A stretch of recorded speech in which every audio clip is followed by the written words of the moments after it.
Something's got to change with this lighting. Yeah, I need to invest in. I need a light here, possibly a better camera. But we're gonna try the GoPro. I think I'm gonna get that tomorrow. I think I'm gonna get the GoPro extension so I have a better webcam. People like quality stuff, right? Usually. Hopefully. All right.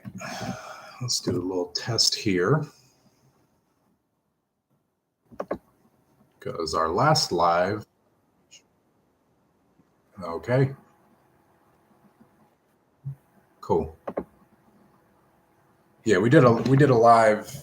Was it yesterday? No, 2 nights ago, talking about our favorite top 10 Pixar movies. And we're sitting here for about, I don't know, 30, 35 minutes. And no one wanted to tell me that there was no sound. So now I'm going to have OCD every time I go live. And I'm going to check myself. Don't say it, don't say it, don't say it before I wreck myself. So I don't know if everyone was following the D23 Destination D23. I won't even call it D23, but Disney's back at it again with the rumors. Nothing confirmed, but just stuff. Just like, hey, what do you guys think of this? Huh? What do you think of this? You like this? You like this? You like this? I need something confirmed. So I don't know if it's like a bait. I don't know if it's like a test. I don't know if they're like, let's feed people that they might get Encanto. Let's feed people that they might be getting the Indiana Jones ride. Let's feed people that we might expand Magic Kingdom beyond Big Thunder Mountain. I need something confirmed. I need something solid. I need something to look forward to. Now, they're talking about Disney as a company spending $60 billion in investments. So, I mean, that can go in a variety of directions. I think the parks are going to get a few billion of that. I think there's going to be a change of course for, I feel like they're going to put Marvel on a little spending limit. You know what I mean? Because Marvel's got to be spending. And that's probably why they're trying to reel in the Marvel shows off of Disney Plus. You're talking about a lot of money going out, but not a whole lot of money coming back in. I know that they're kind of on point for the Disney Plus subscriber count, but what is it? $7 a month, $9 a month now, I think, if you don't want ads, or 10 or something like that. So I don't know. But my point is, it's a good strategy. If they're actually gonna pursue what they keep talking about, what they keep teasing us with. What is the plan? What's the motive of all these fake announcements? I'm gonna take it as a lost lead. And I think it's Disney's best option, because ever since 2020 and COVID and everything else, Disney has kind of shied away from being as aggressive as Universal. The war has been on for decades. Universal, Disney. Where do you go? Do you like both? Do you like one? Annual pass? No annual pass? How do you vacation? What are you looking for in a vacation? And for the most part, I think Universal's kind of been on a roll since they did the Harry Potter expansions. Some things didn't need to happen. Looking at you. Yep. Yes, you over there, Fast and Furious. We're looking right at you. You're a dying franchise. We didn't need you. Dumbest ride I've ever seen in my life. But Universal has successfully expanded, and they're in the middle of it right now. They've been talking up Epic Universe for years, but they continue to make traction. So in the amount of time it's taken Disney to expand Epcot and give us, I mean, right now, it's not open to the public yet, but they're doing previews of Moana Journey into Water, or whatever it's called. And in the amount of time it took them to build that, I feel like Universal's kind of rounding the bend on Epic Universe, which looks sick. honestly. Can't wait to see that. And I really want to see how the whole like hotel in front or in the theme park is going to go, because the only other place I've ever seen that, shocker, is Disney. I don't know if Universal, don't they have a Universal Studios Tokyo? Looking at you, Eddie. I don't recall any other theme park having a hotel basically inside of the theme park besides Disneyland Paris. The Disneyland Paris Hotel is the front gate of Disneyland Paris. And then if you go to Tokyo Disney Sea and Tokyo Disneyland, they have hotels that are really in the park. You could go out on your balcony and you're actually inside of the park, which is beyond sick. I can only what was I saying? Did I just have a stroke? I can only imagine how much it would cost you to stay in one of the rooms that's like inside of a theme park. And that's definitely a bucket list. I don't know the order of which we're going to go around the world. Hopefully we get to. I really want to go to Disneyland in California. I want to go to Aulani in Hawaii. And it's a lot of money either way, right? So it's like Paris, Tokyo, like choose your poison. I don't know. Paris looks like the most beautiful Disney park that has ever been built. Shout out Michael Eisner. He's not dead, but shout out to you, Michael Eisner. But Tokyo. There's a lot of stuff I want to see there. And the only thing I'm worried about in both parks is I'm not really a foodie. I like food. If you use it in a context like that, I really do enjoy food. I also really like eating at theme parks. I like being in an immersed restaurant, unique dishes. But in Japan, I think that's gonna be an issue. I've watched a ton of Tokyo Disneyland vlogs and I don't see the food. It's not really catered toward Americans. Like, it's just not, let's be honest. We're a very small percentage of visitors over there. So, and then Paris food, I don't know. Isn't that more like fancy? But I don't know really what's in the parks. I haven't really watched anyone dine inside Disneyland Paris. Maybe that's something I can jump down a wormhole tonight. Anyway, I'm going on a tangent. My point is, if Disney's going to lead with $60 billion, do it. Like, do it. Spend it. Do it. You're going to make it back. Like, let's be honest. You're going to make it back. How long it's going to take kind of depends on you, because for the first time in my life, don't hold me to that, but I'm pretty sure for the first time in my life, I'll agree with the narrative right now. Disney is it. Okay, let's just run through the facts. Everybody knows what it is. It's too crowded. The lines are too long. If you want to skip a line, it's going to cost you extra money. It's also going to cost you extra money if you want to skip a line and go on a e-ticket attraction. So what I mean by that is we went to Magic Kingdom last week and it was $21 per person to get Genie Plus. Genie Plus will allow you to get what used to be Fast Pass. So you're paying for that. So that was $42 for the two of us, $21 each, right? But it doesn't include everything. They're like, I didn't know you wanted to go on Tron. Well, that's going to be another $18 each, guys. Come on. So 36, 41, quick math. What is that? 77. So it just adds up. Boom, boom, boom, boom, boom. And we're talking Disney World.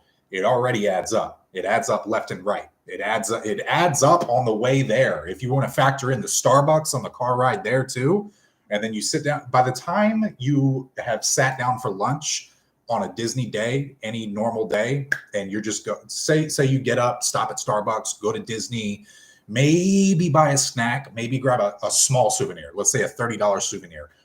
By the time you sit down and pay for lunch, you've easily spent $100. Easily. I mean, come on. Now, there's always money saving ways and this and that, but if you're on vacation, you should just be on vacation. I understand the light lunch. I understand a day trip, and you're like, hey, let's just get quick service over here, whatever. But for the amount Disney charges, they're losing like, have you guys ever heard of perceived value? Like it's your perception of the value, right? So example, you go to, give me something quick. Five Guys. Have you Five Guys, In-N-Out, Wahlburgers, like a good burger place, right? I've never been to Wahlburgers, so maybe not. So we'll say In-N-Out, Five Guys, right? Perceived value. You go in and you're like, hi, I would like one hamburger, please. Cashier says, okay. Would you like fries with that? Yes, I'd like fries with that. Okay. Anything to drink? Yes. I'll have a Dr. Pepper zero sugar. I'm on the zero sugar sodas. I don't really drink soda. Tiffany's been buying zero sugars. It's because soda's too sweet for me, but the zero sugar, that might be a problem. Okay. Okay, so perceived value, right? So you go in for a $10 hamburger. They ask you, do you want the fries? Do you want the soda? Boom. And then the cashier says, okay, that'll be $23.98. My man, I just wanted the $10 hamburger. What just happened? So you're paying $23.98. You're getting a burger, fries, and you said, heck it. And you got the milkshake, right?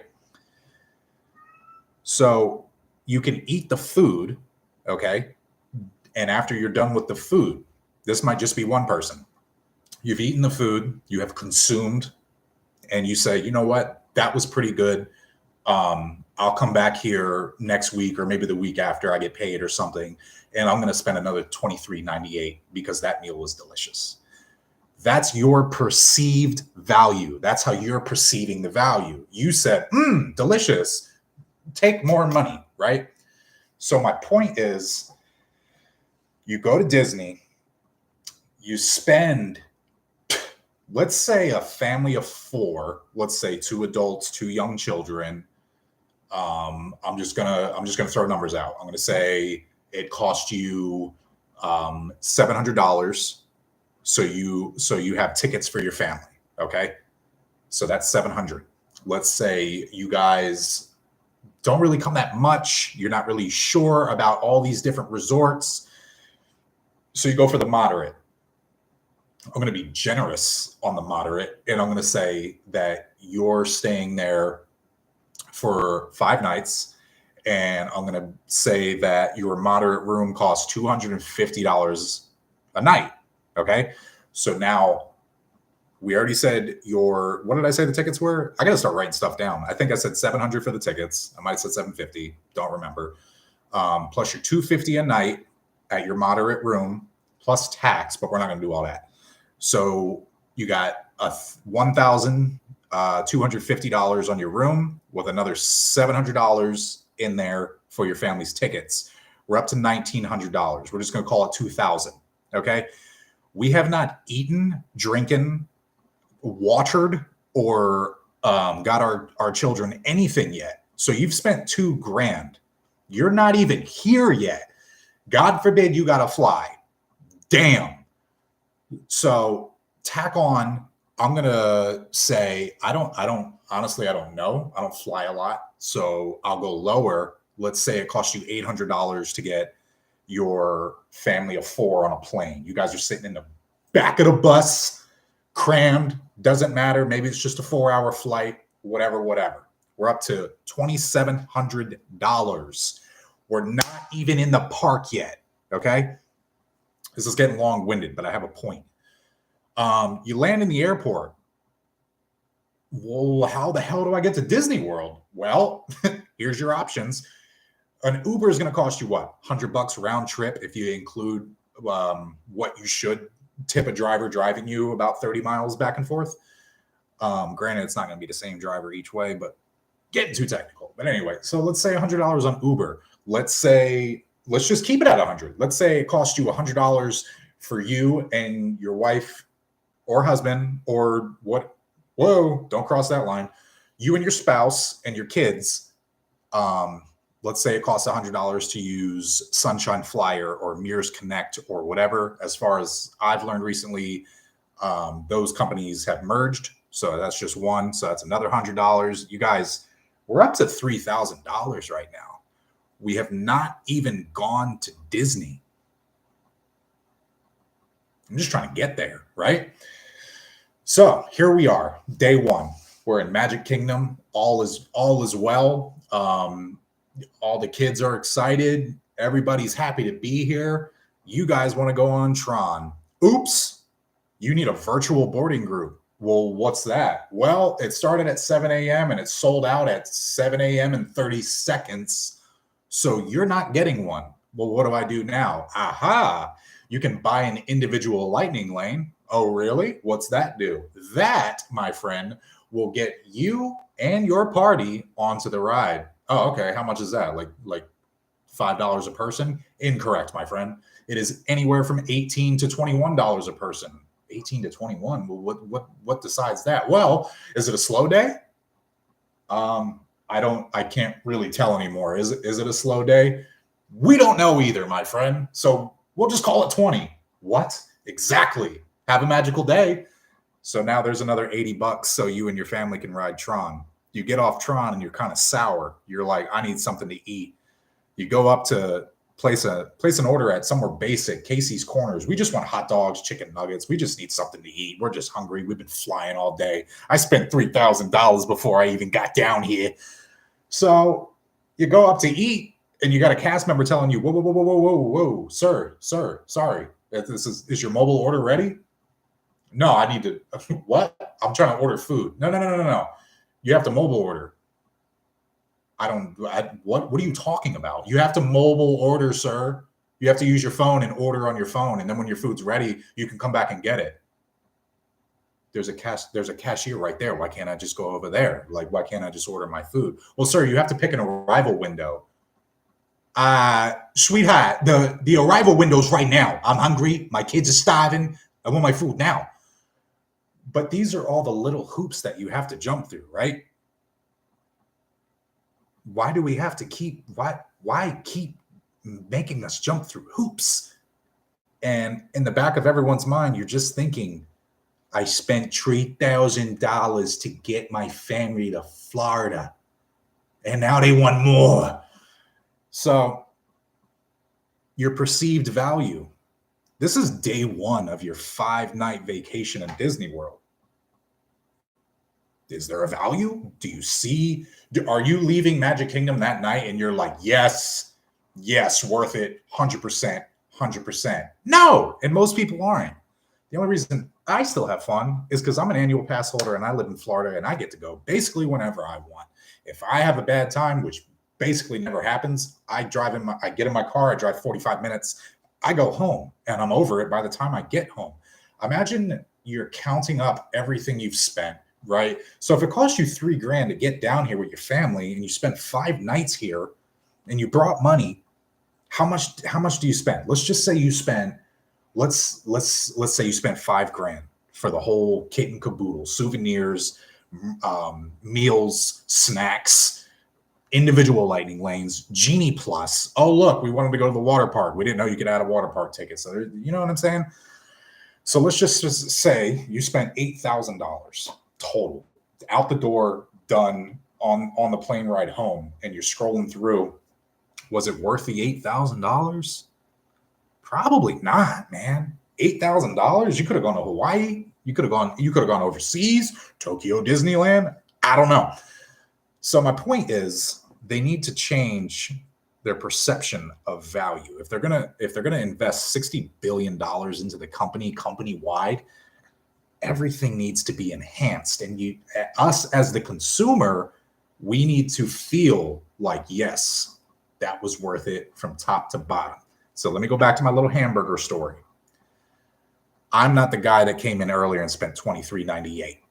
I'm a new guy coming in to spend $23.98, except I'm a new guy. So my perceived value is when I pulled into the parking lot, there was a pothole this big, and my whole car went up and down through that, both tires on each side. Like, what's going on?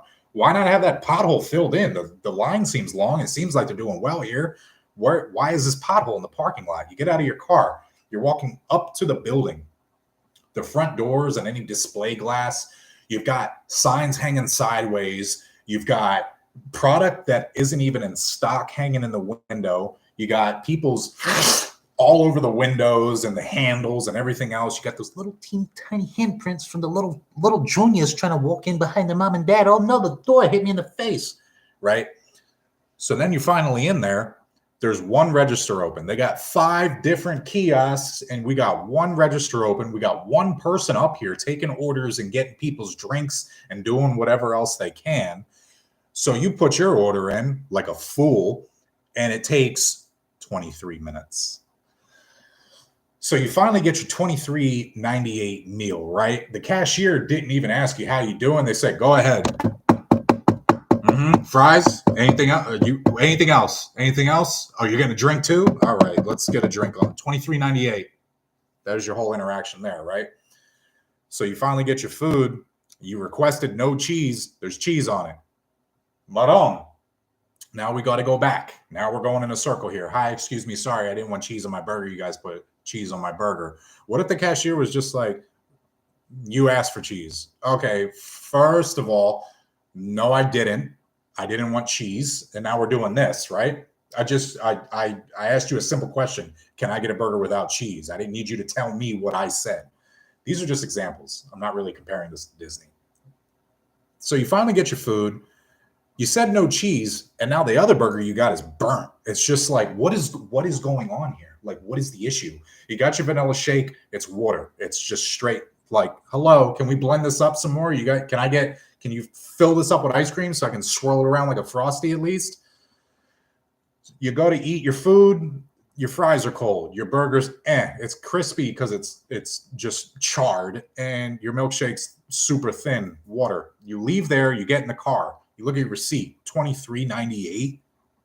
$23.98. I go to the store, I get my own stuff, $23.98. I'm never going back there again, bro. Oh, you didn't like it? What happened? Oh, bro, let me tell you. I pull up in the parking lot. They got a pothole this big. This is perceived value. Are you getting the whole entire experience? No.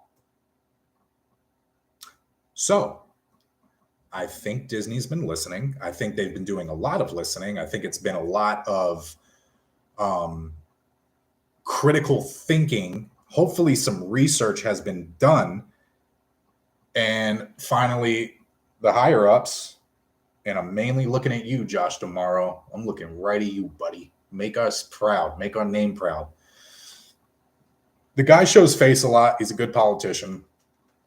But he's been in charge of parks and resorts for how long now? And it's not getting any better. Projects get scrapped. Rides get scrapped. You say you're going to do this. Then you come back and you say, well, we're not going to do that. We're going to do a variation of that. Or you got like the Reflections, Lakeside Lodge, completely confirmed, announced, boom, we're doing it. Psych, no, we're not. And now there's rumblings again because the land is still clear. And now there's more rumblings like, oh no, I think they're talking about doing Lakeside again. Do we need Lakeside? No, there's plenty of places to stay. The parks are too small. You got half of an Epcot right now.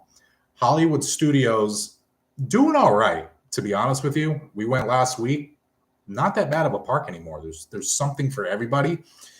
People that don't say there's not enough stuff to do in Hollywood Studios, you probably, one, don't like shows because there are more shows. You probably don't like meeting characters because that is something to do. You probably don't like 40s era Hollywood, which I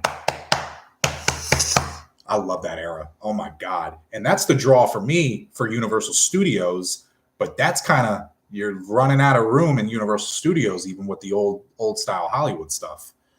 The only thing Universal has really over Hollywood Studios, I would say, is they got Mel's Dine-In, which is like, that's classic out there in Hollywood. Whereas Hollywood Studios has the Brown Derby. So it's kind of like pick your poison. Animal Kingdom. I will say this, you need help. You need a lot of help out there right now. Yes, there's tons of stuff to do, but let's be honest, right? Like, if I took 100 people with me to Animal Kingdom and I said, everybody raise your hand if you want to go on Avatar, Flight of Passage, or hands down, do you want to go walk through this nature trail and we can look at animals that are about 100 to 200 feet away? Do you want to do that? Everybody's going to want to do flight of passage. So I respect the animal kingdom. I respect the animals being there, and I respect it being an option, but it's more so of a main attraction. If you're not doing Expedition Everest, flight of passage, if you enjoyed the Navi River journey, good on you. I'm good on that. There's not a whole lot going on besides dinosaur. So I think that's why Animal Kingdom's getting probably the first refresh. If they're going to add all that stuff that they're talking about to Magic Kingdom, which nothing confirmed, because there's a lot thrown around.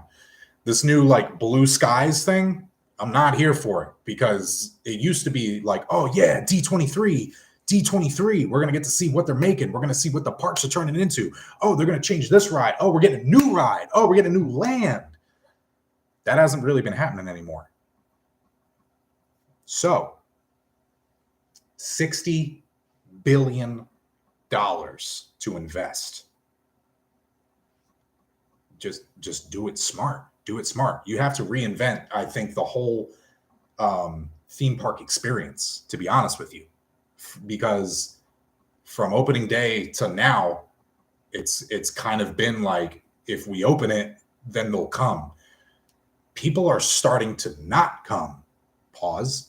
People are starting to go elsewhere. People are rethinking. People are trying new things. Other places are building theme parks. They're building that, what is it? I can't remember the name. They're building something in the Midwest now. I don't remember if it was Texas or somewhere over there, Oklahoma or something like that. So it's not gonna, is that gonna put Disney out of business? No, but there are smaller theme parks that actually do have a lot of people go through them, like SeaWorld. Is SeaWorld picking up? Kind of. They're expanding. They're trying. Disney just kind of remains still, and they're little constant. So with $60 billion, that's a lot of tech. That's a lot of Hollywood. That's a lot of everything. So hopefully it's going to be a big loss lead, and things get pretty interesting in the theme park game.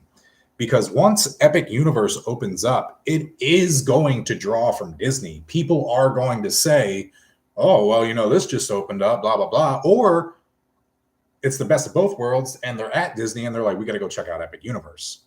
So, because we haven't had like a battle like this since Universal expanded with Harry Potter, right? And then Disney's answer to that was Pandora. Which is better. That kind of depends on your fandom. You know what I mean? If you're super huge Harry Potter pothead guy, then you'll probably scream that all day long. I'm super huge Avatar guy, so I love it there. If it was up to me, yeah, I'm gonna spend the day in Pandora. Which has more to do? Harry Potter, for sure. For sure. Pandora is more of the sights and sounds and visuals and how you feel. And there's a quick service location to eat. There's a walk-up bar, 2 attractions, and the rest of the land as your attraction. So I hope if they do expand, which they're going to have to, it's quality. It's quality. Just do what you're going to say you're going to do. Even Epcot's been under construction forever. And it still isn't open. We don't know when it's going to open. And half of the stuff they said they're going to do doesn't seem like it's getting done. It's supposed to be a whole new play pavilion. The play pavilion would have been in the old Wonders of Life pavilion. Big gold sphere figure sitting there. Empty. Dust. Anyway. That's where I'm at. Eddie, where are you at?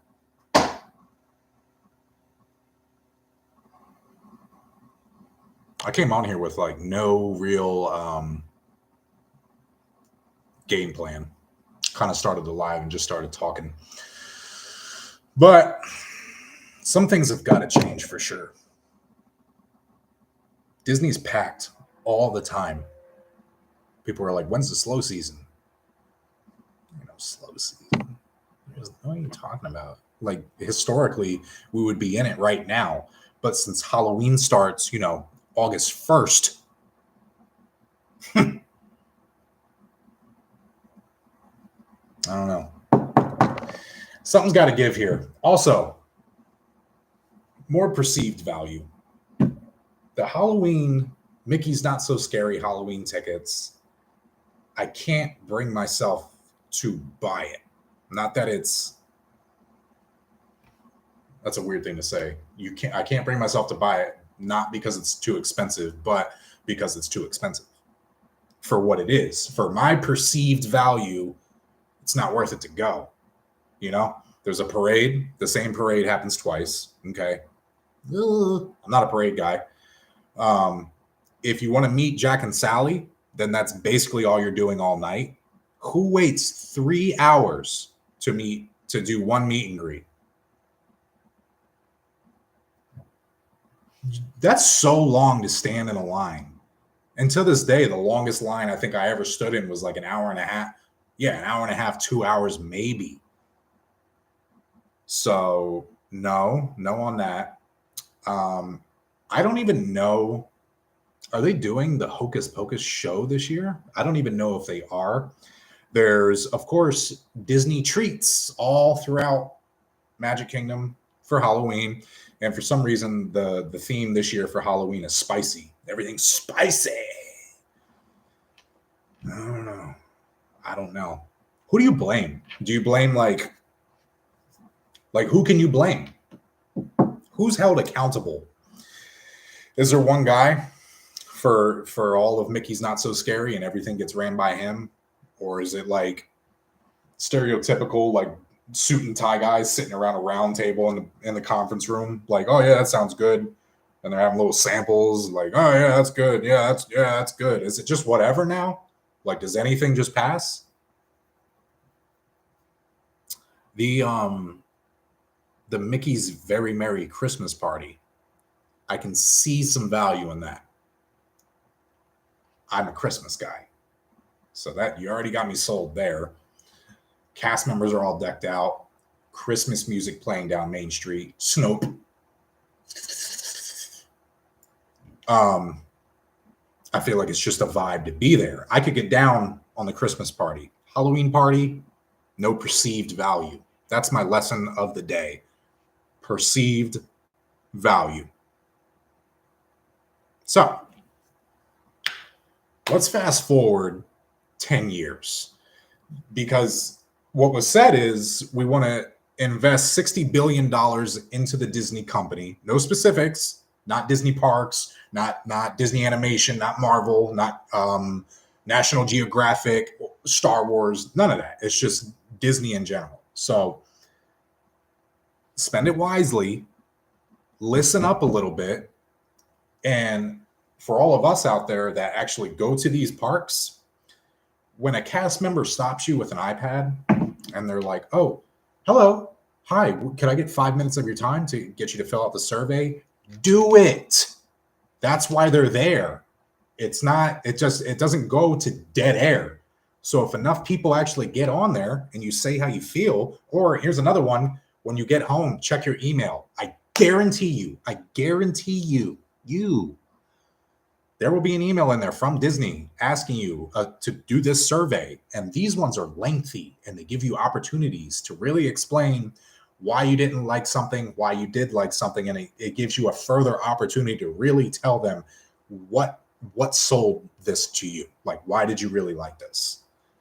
I haven't done one of those in a while. The last survey I did like in person was we were getting off of Runaway Railway for the first time. But yeah, do the surveys. Give your feedback. If you want to give your feedback, then give it to them. Don't go home on Facebook and be like, Disney's expensive. That does nothing. Don't go in a Facebook group and be like, listen to this. No, nobody cares. Everybody's laughing at you. Tell the people that need to hear it. It's just like checking into a hotel room And then you get on Facebook and you're like, this hotel sucks. That's dirty. We got here and there's like mold on the bed and like the toilet doesn't even flush. Oh well, YOLO. Like what? Go to the almost slipped there. Go to the front desk. Tell them how you feel. We checked into Animal Kingdom Lodge and it was our first like big resort. It was super expensive. And we got the Savannah view, both really anxious to get there, excited, see the room. We get there, check in. Immediately, as soon as we opened the door, it just smelled like that, like wet rug or wet. You know, when you take a shower, if you just throw your towel in the corner of the room and that wet towel smell, that's what the room smelled like. Just like, and you're like trying to like block it kind of because you're like, oh, we're here, but it's like it lingers. Then we go out to see the view, and we were like all the way in the corner to where there's a dirt track where like the trucks drive around as they're dropping off food to the animals. And it just didn't. It's like classic, like this don't look like the picture. This don't look like what we booked. So we went, what do we do? I literally walked back inside. I said, nope. I said, get your bag. We're gonna go downstairs. We're gonna tell them what it is. We told them what it was. They were like, word. I was like, yeah, man. And they were like, damn, fam. I was like, bet. Big bet right now. And they switched us. We moved rooms and we had the perfect room. It was like that was your recovery right there. Guest recovery. They were like, they don't like the room. They said it stunk and they didn't get the view they wanted. So what did they do? They put us in a fresh, clean room that was literally clean, vacuum marks like on the carpet still. And we had the view, whole Savannah. Boom, vacation was made. That's how you do stuff. What was my point? Listen to the feedback. Some people just like to complain, but some people just want to give you actual feedback. You know what I'm saying? I'm not a complainer. It's hard for me to complain. We just went to Satuli Canteen, right, in Pandora at Animal Kingdom for the first time. That land's been open, I don't even know how long now, 5-6 years. 5 years? 2018? Is the mathing? Anyway, we went to Satuli Canteen. I ordered a chimichurri steak and wood fire grilled chicken and noodle bowl. It was disgusting. Absolutely disgusting. It's so rare that like I'll eat something and my mind will go, not that good, but we got to eat. This food was disgusting. Like it just wasn't even meat. This is just my example. What did I do? I threw it out.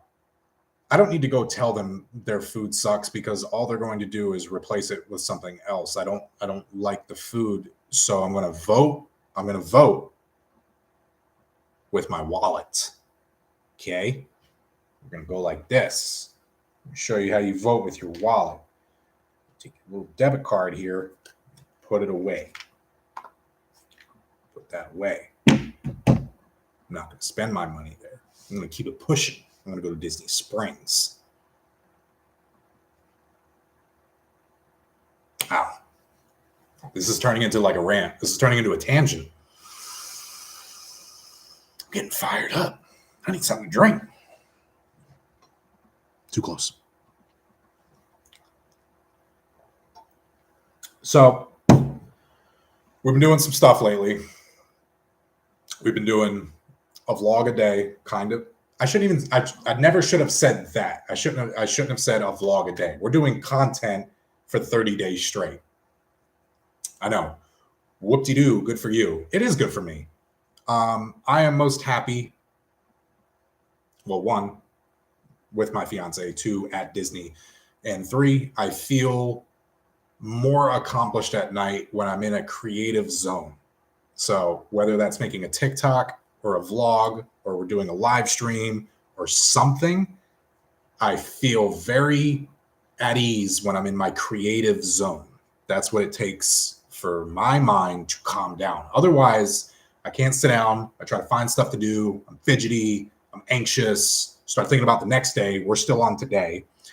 So what we've been doing is something different every day. It's honestly challenging to just change your life like that, like your daily habits. Like if you go home and watch shows, or if you go home and draw, or if you don't go home at all because you hate it there, and that's none of my business. But we're doing something different each day. So like day one was just like typical. Like we just did a vlog, but at home, which we don't usually do. I made tacos. We had conversations. It was fun. It's creative effort. The thrill of creative effort. That'll save your mind. We've been doing a couple live streams, doing some countdowns. 2 nights ago kind of sucked. 30 minutes into a live stream before somebody says, hey, you got no sound. It's like, bro, 12 of you have come and gone. You couldn't have just said, we can't hear you. But I'm like, I like what we're doing now. And I feel like my 30 days of content could easily stretch into 60.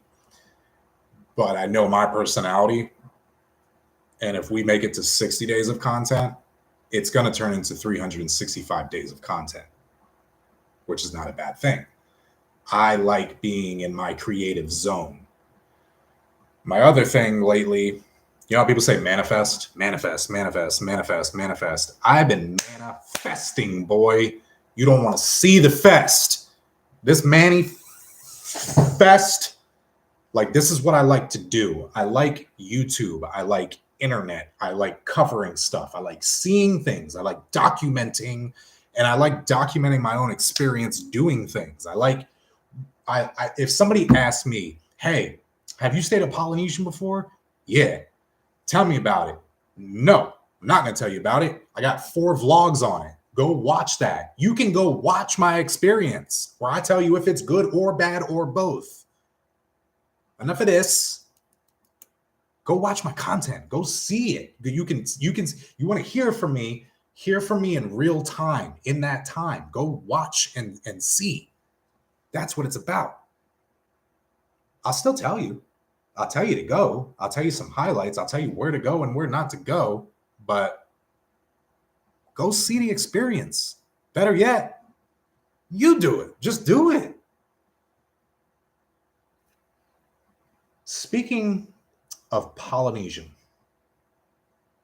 we got a DVC tower going up at the Polynesian. The concept art for this all started way back at the last D23 when they started doing blue skies, and we might do this, we might do this, we might do this. If that Polynesian does not match that concept art, that's going to be a whole live stream on its own. Like I'm going to start holding Disney as a huge fan, and y'all watching know I'm a huge fan. Disney's got to get held accountable. All right. We want some explanations around here. We need promises. We need guarantees. Stop shortchanging us. We want our stuff. What I really want is for the theme park game to evolve. Every theme park right now needs to evolve. You have no systems in place to catch a crowd. The only thing you can do is be bigger to spread more people, which will make a better experience. But with a better experience comes better word of mouth, which brings more people. So it's going to be a constant evolving thing where you're running out of space. Disney's 40 miles. This is why Walt said it'll never be done. There's always going to be more. So where is the more? We want more, and I want my money, and I want it now. That's what I want. So if they can literally, I think this is what I would do. This is what I do. I'm in charge, right? I am the CEO of Disney. And they're like, well, Josh, yeah, people saying the parks are crowded. Make them bigger. Well, it's going to cost. Yeah. And we charge how much? Well, with expansion of, do that too. Make that bigger. Well, Epcot's not finished yet. Finish it. Well, the way the guys are going to bring in more guys. That's how Walt did it. Do your homework on Walt Disney. Walt Disney was not this carefree, lucky go. That's not Walt Disney. Walt Disney was, get it done. I don't care. That looks bad. That's dumb. That's wrong. Get rid of that. That's Walt Disney. All right? Bro, they were working on Disneyland the morning it opened. People's high heel shoes were getting stuck in the pavement at Disneyland on opening day because of the sun and the tar and the asphalt wasn't completely dry. This guy would come in and rip up your animation and tell you to do it again. This guy would curse you out. But then you turn around and say, hey, these are my boys.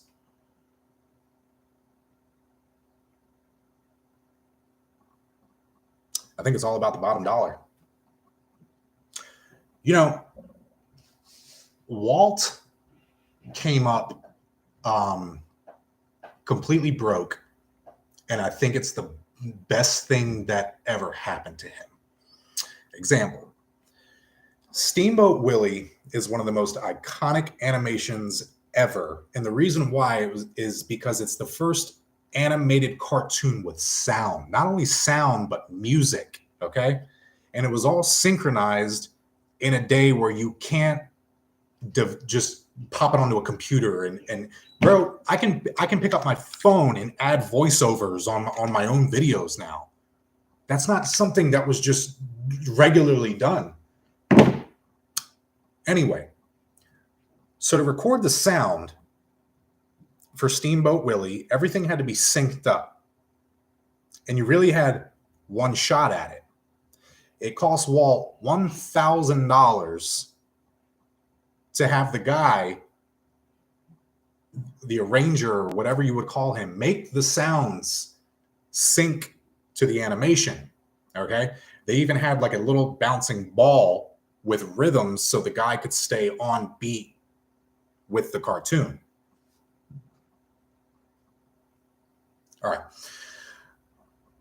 The guy fudged it up. That was a fudge with a capital G. So Walt spent $1,000 on that. He had no more money. He had nothing else for the studio time for him to record and all that stuff. It cost him $1,000. Dude ran out of money. What did Walt do? Walt calls Roy, his brother, Roy Disney. He goes, yeah. Roy's like, yeah. Walt's like, I need you to sell your car. What? I need you to sell your car. For what? I need more money so we can record the symphony to Steamboat Willie. Roy said, say less. That doesn't exist anymore. Let me look up Bob Iger's, the CEO of Disney. Let me look up his salary right now. I don't know why I'm giving you a side profile. Bob Iger salary. Okay. Under Iger's new contract with Disney, he will earn $1 million annual base salary. In addition to his base salary, Iger will also get a long-term incentive award with a target value of $25 million each year. $25 million each year. Walt had no money. None. Like nothing. Borrowed, sold. He sold houses, cars, assets to get Disneyland open. So what is our problem now? I don't know. The money.